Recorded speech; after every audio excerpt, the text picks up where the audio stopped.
Welcome back to the Nets FanDuel pregame show. I am Meghan Triplett, standing with Michael Scotto and the NBA Insider from Hoops Hype, and we have to get your take on a lot of topics because we just heard from Cam Johnson from this morning from Shoot Around discussing everything that he's gone through this entire season. His name has been out there, but he is still a Brooklyn Net past this NBA trade deadline. What's your reaction to knowing that Cam Johnson was a name out there for so many weeks? Well, Megan, Cam certainly was a name that was out there for weeks for a while, but I'd also say that the Nets had a high asking price for him. They wanted more than a first-round pick. You know, whether that was going to be multiple first-round picks or whether that was going to be maybe a good young player with that as well, it didn't obviously come to fruition. But for Cam, his contract descends, so he's still going to have value on the market. His shooting splits at almost 50, 40, 90 intrigue a lot of playoff teams. And I think big picture, certainly his name is going to come up again in the summer. The teams are going to want him. He's still going to have 2 years left on his contract. So for the Nets, there was no urgency to move him. They had some time, thought it over, and they can reassess going into the summer, which I believe they will, and a lot of teams around the league are going to call them. Oh, wow. And right now, Cam has some clarity for what it'll look like in these next couple of months for him as a Brooklyn Net. But another player is Ben Simmons. Ben Simmons is not with the team tonight, and I know there's a lot of reports out there what it means for him moving forward in the NBA. But for what you're hearing from Ben and the time here, what do you make of his tenure as a Brooklyn Net? Interesting. You know, they say sometimes the phrase, it's an end of an era. In some ways, it's almost the end of an era in the sense that it didn't work out for both sides. Ben came here. The goal was to have him extend the timeline originally with Kevin Durant and Kyrie Irving, but unfortunately, he had injuries that didn't allow him to stay on the court. This season, he's been able to come back and look spry, and I think he's put himself in a position to continue his NBA career going forward, which at one point he even admitted he debated retiring because of his back injuries. So for him, I think that's a win. For the Nets long term, there are going to be buyout discussions, and we'll see where it goes over time. Nothing is finalized yet, but it's looking like it certainly could be a possibility. And for the Nets, if a spot comes available, they have time to evaluate some guys. There's some guys like Tyrese Martin who eventually you could look at getting converted. Tosan's played well, and last but not least, Killian Hayes has played well in the G League. I could see a scenario where he comes up eventually as well. All right, let's do a bigger picture because this was a busy week and so many trades happened. So many guys made some movements. I have to ask you about probably the biggest one of them all that kicked everything off. Yeah. Luka Doncic is no longer a Dallas Maverick. He's now with the Los Angeles Lakers. Anthony Davis is in Dallas. What did you think and what do you make of this switch up?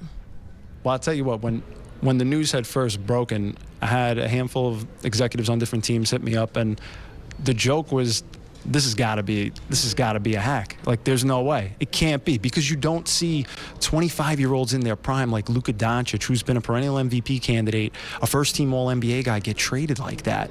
And I think what was shocking, and I think also bothered some other executives, was they didn't have a shot to make their own pitch for a guy like Luka Doncic. And when the Lakers made that move, they gave themselves a passing of the torch from LeBron James to Luka as the next face of the franchise for the Lakers, what they hope to be the next decade.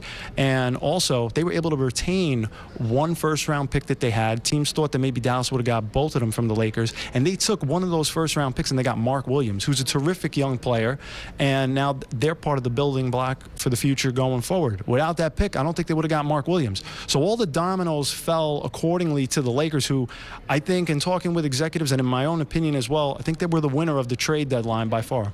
Okay. Well, another surprise that we heard around before the trade deadline was Kevin Durant. The Phoenix Suns were taking calls on Kevin Durant. No one knew that name was going to be brought up, not now. When you heard that, how do the Phoenix Suns now move forward in that locker room? Well, I think first off, I'll give some context to that, Megan. I think with Kevin Durant, what had happened was originally Phoenix would have ideally liked to move Bradley Beal to get Jimmy Butler. But Bradley Beal having a no-trade clause, that wasn't something that he wanted. Talking to people around Brad, he enjoys Phoenix. Even though he got moved to the bench and in a different role, he didn't want to uproot his family, and he still wanted to make it work there. So with that in mind, Devin Booker is a guy that they view as a franchise pillar as well, and he's much younger than Kevin. So for Phoenix, it's not that they necessarily were trying to trade Kevin, but they had to at least open up the possibility to listen. And other teams were certainly saying, well, if you can't move Bradley Beal and you're keeping Devin, Kevin Durant being older, that's the bridge you have to start to look at. And so for Phoenix now, there were a lot of different conversations. There were some conversations where if Kevin Durant was going to go to Golden State, Phoenix could have ended up with Jimmy Butler, Jonathan Kuminga, Andrew Wiggins could have went to Miami. There was a lot of different moving parts to this, and there would have been draft picks and salary filler and whatnot. But those are like the main pieces in some talks.